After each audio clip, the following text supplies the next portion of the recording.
برائے خوشنودی امام زمانہ چلاؤ تعالیٰ فرجو شریف بلند ترین صلوات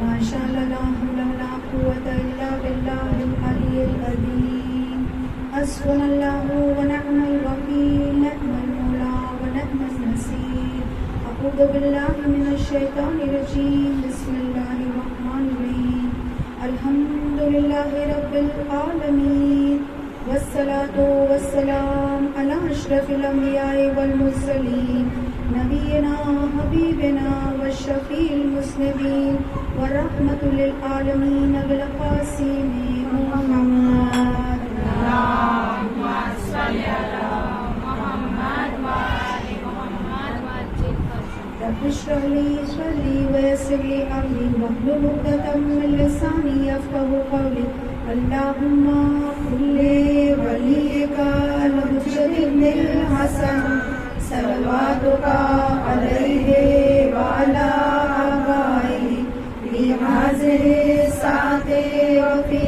کل ساعۃ ولیا وحافظا وقائدا وناصرا ودلیلا وعینا حتی تسکنہ ارضک طوعا وتمتعہ فیہا طویلا صلی علی محمد وآل محمد وعلی اہل بیتہ الطیبین الطاہرین المعصومین المظلومین لعنۃ اللہ علی اعدائہم اجمعین اما بعد فقد قال اللہ تبارک وتعالی فی کتابہ المجید والفرقان الحمید وقولہ الحق بسم اللہ الرحمن الرحیم والآخرۃ خیر وابقیٰ اللہم صلی علی محمد وآل محمد وجل فرجنا بے.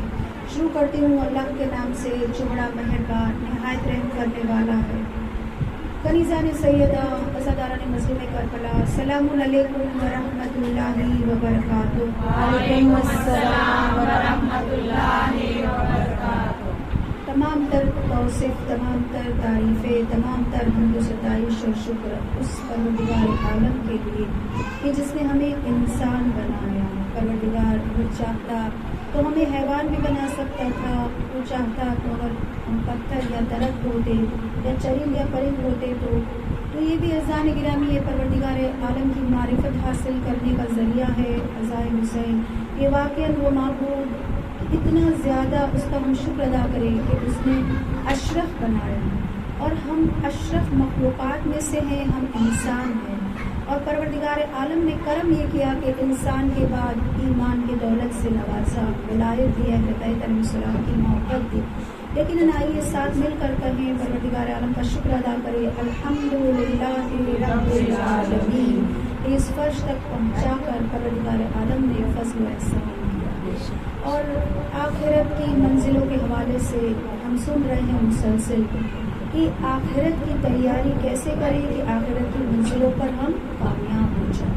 سورہ اعلیٰ آیت نمبر 17 میں پروردگار عالم کا ارشاد ہو رہا ہے کہ اور آخرت بہتر ہے اور باقی رہنے والی ہے. لیکن عزیزان گرامی اس کی پہلے کی آیت میں پروردگار کہتا ہے کہ تم دنیا کی زندگی کو پسند کرتے ہو، تم دنیا سے لگاؤ لگاتے ہو، اٹیچمنٹ تمہارا دنیا سے ہے اور آخرت کو تم پسند نہیں کر پا رہے ہو اس لیے کہ تمہیں حقیقت آخرت نہیں معلوم کہ واقعی آخرت میں کیا نعمتیں ہیں اور آخرت کتنی بہترین جگہ ہے. ایک اور مثال سے اس بات کو ہم سمجھیں جس طرح سے کل بھی ہم نے مثال لی تھی. آج ایک مثال کہ عزیزان گرامی اگر ایک چھوٹا سا بچہ ہے اور یہی بچہ جو ہے جب بڑا ہوتا ہے، چھوٹے چھوٹے بچے جو بوائز ہوتے ہیں زیادہ تر گاڑیاں کار پسند ہوتی ہے. ایک بچہ ہے اسے گاڑی بہت پسند ہے، جیسے جیسے بڑا ہوتا ہے اس کا ایک خواب ہے، اس کا ایک ڈریم ہے کہ مجھے کار چاہیے، موٹر کار چاہیے. مثال کے طور پر اس کی خواہش ہے مجھے BMW کار چاہیے. جیسے جیسے بڑا ہوتا ہے پیسے جمع کرتا رہتا ہے، جوان ہوا پیسے جمع کیے، اب کمانے لگا، خون پسینہ ایک کرتا ہے اور جاتا ہے کمانے کے لیے، پیسے اکٹھے ہوتے ہیں، بس ایک ہی خواب ہے کہ کار لینی ہے. اور وہ دن بھی آتا ہے جب اس نے اپنی ڈریم کار لے لی اس نے اپنی گاڑی لے لی. اب جب اس کی گاڑی آ گئی تو اتنا اٹیچمنٹ ہو جاتا ہے اس کو گاڑی سے, اس کار سے اتنی محبت ہو جاتی ہے کہ ایک خروچ, ایک اسکریچ وہ برداشت نہیں کرتا. کیا ہوتا ہے کہ جیسے بس پوری دنیا وہ گاڑی کے ارد گرد گھومتی رہتی ہے. وہ اکثر یہ سوچتا ہے بس میری گاڑی کو کچھ ہونا نہیں چاہیے, میری گاڑی کو کچھ ہو نہ جائے. اور عزیزان گرامی, یہ گاڑی کی محبت, یہ کار کی محبت اور اسی کے خیالات کہ بس اسے کچھ ہونا نہیں چاہیے, اسکریچ نہیں لگنا چاہیے, خراب نہیں ہونی چاہیے.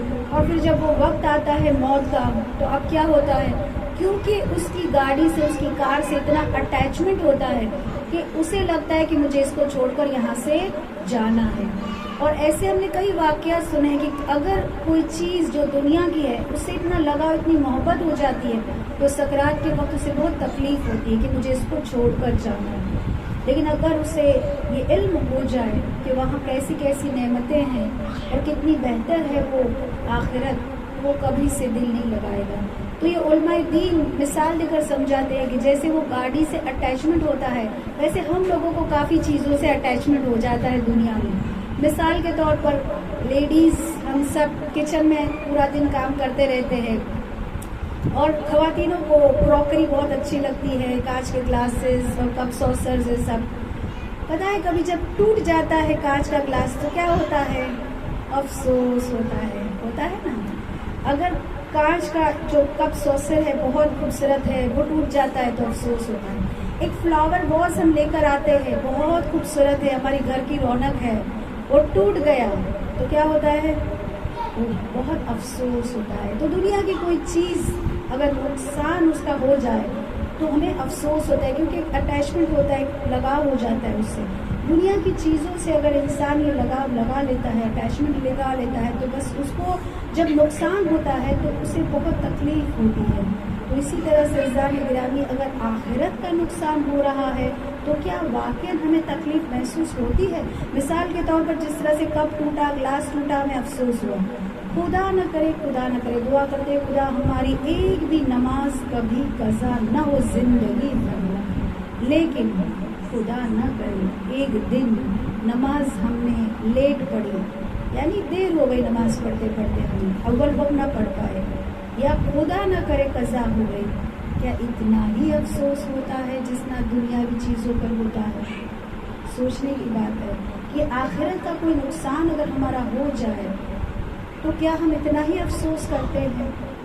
تو اگر آخرت کو ہم بہت اہمیت دیں گے تو افسوس ضرور ہوگا, لیکن دنیا کو اہمیت دیتے ہیں تو دنیا کی چیزوں کے کھونے پر افسوس ہوتا ہے. مثال کے طور پر پرس سے اگر میرے 500 روپے ابھی کہیں گر جائے یا کہیں راستے میں گر جائے تو کیا ہوگا, افسوس تو ہوگا نا, 500 روپے میرے. اور پھر اتنا افسوس ہوگا کہ کچھ لوگوں کو تو میں فون کر کے بھی بتاؤں گی, پتہ ہے آج کا دن بہت زیادہ افسوس ہو رہا ہے, 500 روپے چلے گئے. یعنی کہنے کا مطلب کیا ایسا ہوتا ہے یا نہیں ہوتا؟ دنیا کی چیزیں جاتی ہیں تو بہت افسوس ہوتا ہے ہمیں, لیکن یہی پشیمانی, یہی افسوس آخرت کی اگر کوئی عبادت رہ جاتی ہے, نیکی چھوٹ جاتی ہے. کیا کبھی نماز شب روز پڑھتے تھے, آج تھوڑا سا لیٹ اٹھے, بس اتنا لیٹ اٹھے کہ اول وقت نماز کا ہو گیا لیکن نماز شب پڑھ نہیں پائے, واقعاً افسوس ہوتا ہے کہ ہم سوچیں.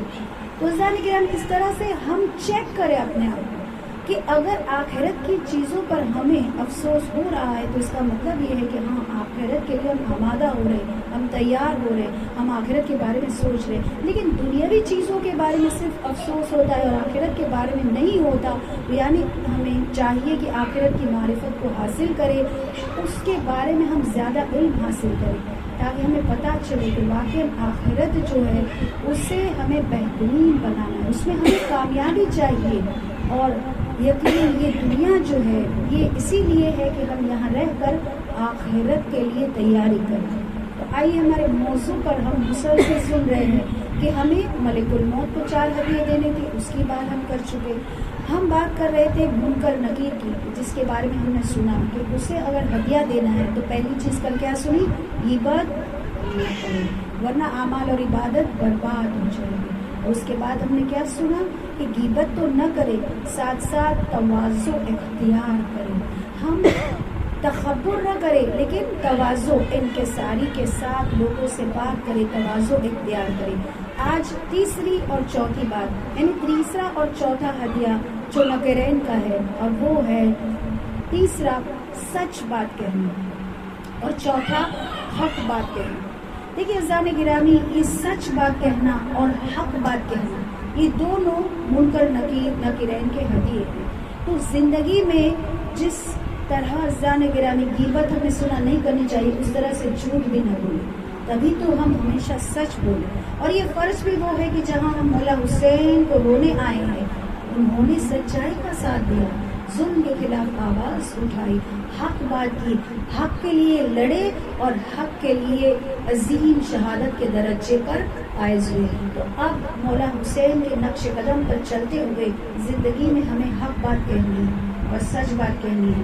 تو آئیے ایک ایسے ہی سچے کا واقعہ سنیں کہ جس صحابی کے لیے پیغمبر خدا صلی اللہ علیہ وسلم نے کیا کہا تھا کہ وہ ایسے سچے ہیں کہ آسمان نے ایسے سچے سے زیادہ کسی کو سایہ نہیں کیا، زمین نے اس سچے سے زیادہ کسی کا بوجھ نہیں اٹھایا۔ اور وہ کون سی شخصیت تھی؟ جناب ابو ذر غفاری۔ جناب ابو ذر غفاری اتنا سچ بولتے تھے، اتنا سچ بولتے تھے کہ جھوٹی مصلحت میں بھی نہیں مانتے تھے۔ ان کے لیے روایت میں ملتا ہے کہ ایک مرتبہ جناب ابو ذر غفاری اور پیغمبر خدا دونوں جا رہے تھے، راستے میں پروردگار عالم کی طرف سے پیغام آئے، جبرائیل امین وحی لے کر آئے اور اطلاع دی اللہ کے رسول صلی اللہ علیہ وسلم کو کہ پروردگار عالم نے پیغام بھیجا ہے کہ آپ جس راستے پر جا رہے ہیں نا، کفار تلوار لیے کھڑے ہیں، آپ کی جان کو خطرہ ہے۔ جناب ابو ذر نے فوراً پیغمبر خدا کو ایک چادر میں اس طرح سے لپیٹ لیا جیسے یہ کاندھے پر بوری اور کوئی بوری لگا کر جا رہا ہو، اس طرح سے چادر میں پیغمبر خدا کو چھپا لیا اور پھر کاندھے پر رکھ دیا، گویا کچھ بوری میں کچھ لے کر جا رہے اس طرح سے۔ پروردگار نے اطلاع دے دی کہ آگر کفار قریش تلوار لیے کھڑے، لہٰذا جناب ابو ذر نے پیغمبر خدا کو لے لیا۔ اس کے بعد جیسے ہی اس جگہ پر پہنچے جہاں کی پروردگار عالم نے پہلے اطلاع دے دی تھی، وہاں پر پہنچے تو سچ مچ کفار قریش تلوار لیے کھڑے ہوئے اور ایک مرتبہ جناب ابو ذر سے پوچھا کہ یہ تمہارے کاندھے پر پیچھے کیا ہے؟ ایک منٹ کے لیے اسٹاپ ہوتے یہاں پر اور ہم سوچتے ہیں کہ ہم سب کو پتہ ہے کہ جھوٹ بولنا نہیں چاہیے، سچ بولنا چاہیے، لیکن ہمیں یہ بھی معلوم ہے کہ اسلام وہ بہترین مذہب ہے کہ اگر کسی کی جان کو خطرہ ہے تو کیا کرنا چاہیے؟ سچ بولنا چاہیے، ہے نا؟ نہیں، اگر کسی کی جان کو خطرہ ہے اور 100% ہمیں یقین ہے کہ ہم اس کو بچا سکتے ہیں تو ہم جھوٹ بول سکتے ہیں، وہاں ہمیں سچ بولنے کی ضرورت نہیں ہے۔ یہ مسئلہ تو سب کو پتہ ہے اور یہ مسئلہ اتنا عام ہے کہ وہاں جھوٹ بولنے کی اجازت ہے جہاں تم کسی مومن کی جان بچا سکتے ہو۔ تو آپ اور ہم سوچے کہ اگر ہم کاندھے پر اپنے وقت کے ہادی کو لے جا رہے ہو، سامنے والے پوچھ رہے ہیں کیا ہے، تو کیا ہم پتہ بتا دیں گے؟ کیا ہم بتا دیں گے کہ یہ کیا ہے؟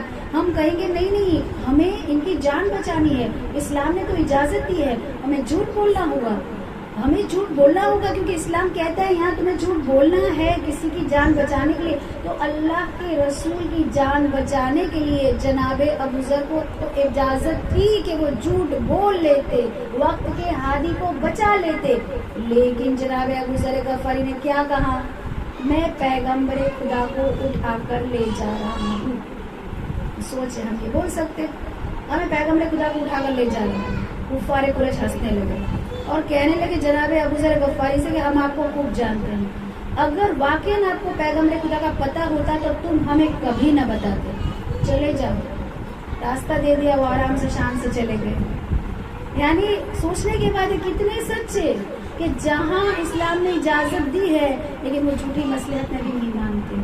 اور عزیزان گرامی ایسے سچے تھے کہ اتنا ان پر ظلم کیا گیا، ان کو دور دور بھیجا گیا، کیونکہ وہ حق بات کہتے تھے، لہٰذا والی شام معاویہ نے ان کو، جو خلیفہ ہے عثمان، تو وہاں مدینے جانے کے لیے جو ہے کہا ان کو اور انہیں مدینے بھیج دیا۔ اب جب مدینے کے لیے روانہ کیا تو کس طرح سے روانہ کیا؟ جس اونٹ پر جناب ابو ذر غفاری کو بیٹھایا گیا تھا، اس اونٹ پر اس طرح سے ان کو مدینے بھیجا گیا کہ یہ اونٹ جو ہے یہ مسلسل جو ہے انہیں لے کر جو سفر پر تھا بالکل کہیں سٹاپ نہیں ہو رہا تھا. یعنی اونٹ پر جو بٹھایا اب مدینے کے لیے روانہ کیا تو کہیں اجازت نہیں تھی کہ وہ رکتے.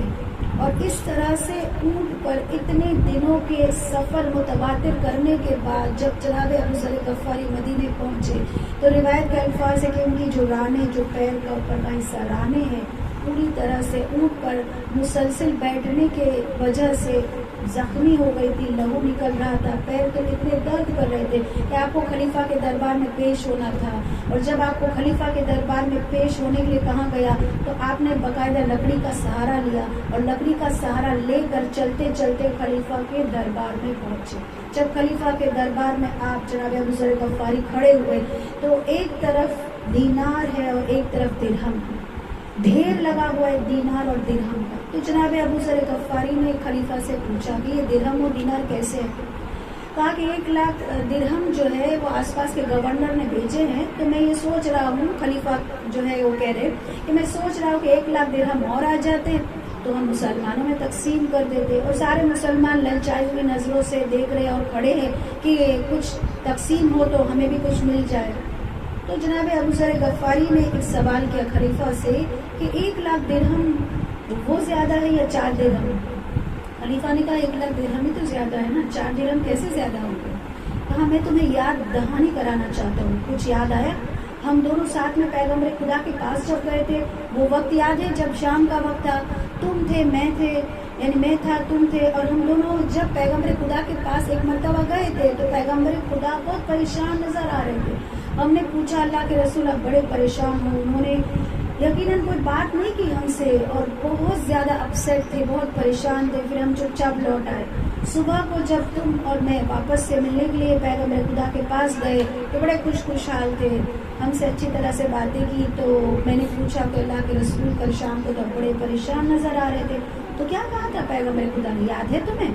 خلیفہ کو یاد دلوا رہے. یاد ہے کہ پیغمبر خدا نے یہ کہا تھا کہ رات کو مسلمانوں کے مال سے 4 درہم میرے پاس آ گئے ہیں, اور وہ 4 درہم جب سے آئے ہیں میں اس لیے اتنا پریشان تھا کہ کہیں حقداروں کو حق پہنچانے سے پہلے میں اس دنیا سے رخصت نہ ہو جاؤں. اللہ کے رسول ہے لیکن بہرحال امانت مسلمانوں کا حق. تو وہ اتنے پریشان تھے, اور جب صبح ہم نے پوچھا کہ ابھی آپ کیوں خوشحال ہے؟ کہا کہ وہ امانت جو میرے پاس تھی حقدار مل گیا اور میں نے اس امانت کو اس حقدار تک پہنچا دیا, اس لیے اب میں بہت اطمینان اور خوشی محسوس کر رہا ہوں کہ حقدار کو حق مل گیا. کیا تمہیں یہ یاد نہیں ہے کہ پیغمبر خدا کتنا امانت کا خیال رکھتے تھے؟ خلیفہ نے کہا کہ ٹھیک ہے, لیکن بات دراصل یہ ہے کہ اگر خلیفہ چاہے تو درہم و دینار کو استعمال کر سکتا ہے اپنے لیے, کیا وہ نہیں کر سکتا؟ پورے مجمع کو دیکھ کر کعب الاحبار نام کا ایک شخص تھا, اسے پوچھا تم کیا کہتے ہو اس بارے میں؟ اس نے کہا کہ اگر خلیفہ چاہے تو 1 چاندی کی اینٹ رکھے, 1 سونے کی اینٹ رکھے اور پورا محل بنائے, اور اگر یہ پورا محل وہ بنائے تو اس میں کوئی مذائقہ نہیں. ایک مرتبہ جناب ابو ذر غفاری کو غصہ آیا, لکڑی اٹھائی اور ان کے سر پر ماری, اور کعب الاحبار سے ایک مرتبہ کہتے ہیں کہ اے یہودی عورت کے بیٹے, تم کیا جانو کہ اسلام کی تعلیمات کیا ہے؟ کیا تم سچے ہو یا میرا خدا سچا ہے؟ خدا نے قرآن میں علل اعلان کر دیا کہ اے لوگوں, تم لوگ سونا اور چاندی کو اکٹھا کرتے ہو اور اسے اکٹھا کرنے کے بعد اللہ کی راہ میں نہیں دیتے, تو یاد رکھنا تمہارے لیے عذاب کی بشارت ہے. کیا کہا؟ عذاب کی بشارت ہے. اور اسی سونا چاندی کو جسے تم جمع کرتے ہو اللہ کی راہ میں نہیں دیتے ہو, خدا قرآن میں کہہ رہا ہے اس سونے چاندی کو دوزخ کی آگ میں گرم کر دیا جائے گا, اور اس کے بعد پیشانی, پہلو اور پشتوں پر دام دیے جائیں گے, اور یہی تو وہ ہے کہ جس کے لیے تم تمام چیزوں کو جمع کیا کرتے, یعنی یہ وہی ہے کہ جسے تم جمع کر دیا کرتے تھے, اللہ کی راہ میں دیتے نہیں تھے. تو کیا قرآن میں تم نہیں جانتے کہ کیا سلوک کیا جائے گا؟ جب یہ سننا تھا تو ایک مرتبہ خلیفہ کو بہت غصہ آیا. خلیفہ نے کہنا شروع کر دیا, کیا کہا؟ معاذ اللہ جناب ابو ذر غفاری سے کہا کہ تم پاگل ہو گئے ہو, تم بوڑھے ہو گئے ہو, تم جھوٹ بول رہے ہو. جب اتنا سنا تھا تو ایک مرتبہ جناب ابو ذر غفاری کہتے ہیں کہ کہ تم میرے بارے میں ایسا کہہ رہے ہو، جبکہ میری اتنی تو عقل میں رکھتا ہوں کہ میں تمہیں حدیثیں سنا سکوں. میں اتنا پاگل نہیں ہوا، میرے پاس اتنی عقل ہے کہ میں تمہیں حدیثیں سنا سکوں. کہا میں تمہیں قتل کرا دوں گا، خلیفہ کہہ رہا ہے. تو ایک مرتبہ جناب ابو ذر غفاری نے حق بات کہی کہ تم مجھے قتل نہیں کر سکتے. کیوں؟ کیونکہ پیغمبر خدا نے مجھ سے کہہ دیا تھا کہ اے ابو ذر، نہ تمہیں دین سے کوئی ہٹا سکے گا اور نہ ہی تمہیں کوئی قتل کر پائے گا، اس لیے قتل تم مجھے کر ہی نہیں سکتے. ہاں لیکن میں تمہیں حدیث ضرور بیان کروں گا، وہ حدیث کہ جو تمہارے بارے میں پیغمبر خدا نے بیان کی تھی. اور وہ حدیث یہ ہے کہ جب ابو العاص کے پورے گھرانے سے 30 جن یعنی 30 لوگ جو ہے وہ اگر آ جائیں گے تو وہ تمام جو مال کی جو مال غنیمت ہے، وہ مال جو ہے وہ ناجائز کاموں میں تصرف کریں گے. وہ تمام مال جو لوگوں کا ہے اسے ناجائز کاموں میں تصرف کیا جائے گا، اور مال کو اپنے ہی ہاتھوں سے تم گردش کرو گے. اور اتنا ہی نہیں، تم ظالموں کے مددگار ہوگے اور پیغمبر خدا کے صحابیوں کے ساتھ تم ظلم کرو گے. یہ جو ہے پیغمبر خدا نے تمہارے بارے میں ارشاد فرمایا تھا. یہ سننا تھا کہ اب خلیفہ کو اور غصہ آ گیا. اس نے کہا کہ معاذ اللہ تم جھوٹ بول رہے ہو، یہ صحیح نہیں ہے. تو ایک مرتبہ یہ خلیفہ کہتا ہے کہ تم لوگوں میں سے کسی نے اس حدیث کو سنا ہے؟ لوگ تو اس کی طرفداری والے تھے، اس لیے سب نے کہا کہ نہیں، ہم نے تو ایسی پیغمبر خدا سے کوئی حدیث آپ کے بارے میں سنی ہی نہیں ہے. تو کہاں جاؤ، مولا علی کو بلاؤ، مولا علی کو بلا کر آؤ. اب مولا علی علیہ السلام آئے. اب خلیفہ نے کہا کہ آپ کو پتا ہے مولا، یہ جناب ابو ذر غفاری معاذ اللہ پیغمبر خدا سے جھوٹی حدیث کی نسبت دے رہے ہیں، یعنی جو حدیث بیان کرے وہ جھوٹی بیان کر رہے ہیں. مولا کائنات نے کہا کہ ابو ذر جھوٹ نہیں بول سکتے، اس لیے کہ میں وہاں حاضر تھا اور میں نے پیغمبر خدا صلی اللہ علیہ وسلم سے یہ سنا ہے کہ آسمان نے کسی شخص پر سایہ نہیں کیا اور زمین نے کسی ایسے شخص کو اپنی پشت پر نہیں اٹھایا مگر جناب ابو ذر سے زیادہ وہ سچا ہو. لہٰذا یہ پیغمبر خدا نے خود حدیث بیان کی تھی کہ جناب ابو ذر غفاری اتنے سچے ہیں وہ جھوٹے ہو ہی نہیں سکتے. اب تمام مجمع جو اب تک خلیفہ کی طرفداری کر رہا تھا اس حدیث کو سننے کے بعد کہنے لگے ہاں یہ حدیث تو ہم نے بھی سنی ہے کہ پیغمبر خدا نے ایسا ہی کہا تھا، بالکل ٹھیک کہہ رہے ہیں. اب خلیفہ کرے تو کیا کرے، کچھ اس نے کہا نہیں اور وہ خاموش ہو گیا. اب جناب ابو ذر غفاری کی آنکھوں میں اشک نمودار ہو گئے اور کہنے لگے کہ اے خلیفہ، مال دنیا کی محبت جو تیرے دل میں ہے اس کی وجہ سے تو نے دین کو بیچ دیا. بس اسی چیز کو سمجھنے کے لیے ہم واقعے کو سماعت فرما رہے تھے کہ جب انسان کے دل میں حد سے زیادہ مال کی محبت آ جاتی ہے تو وہ دین کو ایک طرف رکھ دیتا ہے. تم نے اپنے دین کو بیچ دیا ہے کیونکہ تمہارے دل میں مال کی محبت ہے، اس لیے مال کی اور دنیا کی محبت میں تم دین کو بیچ رہے ہو. تم یہ ساری حدیثوں کو جھٹلا رہے ہو، تم ظلم کر رہے ہو اور اس کے بعد تم مجھ پر الزام لگا رہے ہو کہ میں جھوٹ بول رہا ہوں، حالانکہ میں جھوٹا نہیں ہوں. تو یہ جناب ابو ذر غفاری کی پوری ہسٹری سے بس ایک واقعہ ہم نے سنا کہ اتنا حق بولتے تھے کہ اتنی سفر کر کے مدینے سے تھک کر آئے، اتنی زخمی حالت میں ہے، کھڑے نہیں رہ پا رہے تھے، لیکن یہ نہیں سوچا کہ ارے مجھے اس سے کیا سروکار، اسے جو کرنا ہے وہ کرے. نہیں، حق بات تو کہنی ہی چاہیے، چاہے وہ کسی کو اچھی لگے یا نہ لگے. اور انہوں نے خوف بھی نہ محسوس کیا کہ خلیفہ مجھے قتل کرا دیں گے، میں خلیفہ کے سامنے کیسے کہوں، لیکن خلیفہ کے سامنے کہتے رہے، حدیثوں کو سناتے رہے، قرآن سے ثابت کرتے رہے اور یہ انہیں بتا دیا کہ واقعی تم ظلم و ستم کر رہے ہو اور یہ مال جو لوگوں کا ہے اسے تم ناجائز طریقے سے تم استعمال کر رہے ہو. تو عزیزان گرامی، منکر نکیر کے حدیثوں میں 2 چیزیں ہم بھی یاد رکھیں کہ کبھی بھی ہم جھوٹ نہ بولیں، ہمیشہ سچ بولیں اور حق بات کریں. اس لیے کہ جھوٹ اور مومن یقیناً کبھی مومن جھوٹ نہیں بول سکتا. وہ کس طرح سے، ایک مرتبہ کسی نے پیغمبر خدا سے پوچھا کہ کیا مومن زنا گناہ کر سکتا ہے، کیا یہ گناہ جو بہت بڑا ہے، گناہ کبیرہ ہے، کیا مومن کر سکتا ہے؟ کہاں کر سکتا ہے. کہا کیا مومن چوری کر سکتا ہے؟ کہاں چوری بھی کر سکتا ہے. پھر پوچھا کیا مومن جھوٹ بول سکتا ہے؟